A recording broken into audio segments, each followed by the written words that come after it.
New York সিটির mayor Zohran Mamdani ইসরায়েলের প্রধানমন্ত্রী বেনিয়ামিন নেতানিয়াহুকে যুদ্ধাপরাধী আখ্যা দিয়ে বলেছেন, আন্তর্জাতিক অপরাধ আদালতের জারি করা গ্রেপ্তারি পরোয়ানা কার্যকর করতে যুক্তরাষ্ট্রের ফেডারেল সরকারের উদ্যোগ নেওয়া উচিত। এক ভিডিও বার্তায় মামদানি অভিযোগ করেন, গাজায় চলমান সামরিক অভিযানে হাজারো ফিলিস্তিনি নিহত হয়েছেন, হাসপাতালগুলোতে হামলা হয়েছে এবং মানবিক সহায়তা পৌঁছাতে বাধা দেওয়া হয়েছে। তার ভাষ্য, এই পরিস্থিতিতে আন্তর্জাতিক আইন অনুযায়ী জবাবদিহি নিশ্চিত করা জরুরি।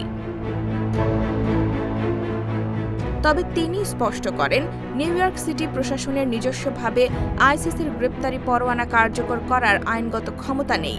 তাই তিনি মার্কিন ফেডারেল সরকারের প্রতি আহ্বান জানান, আইসিসির সঙ্গে সহযোগিতা করে পরোয়ানা বাস্তবায়নের বিষয়টি বিবেচনা করতে। একই সঙ্গে তিনি বলেন, বেনিয়ামিন নেতানিয়াহু নিউ ইয়র্ক সিটিতে স্বাগত নন।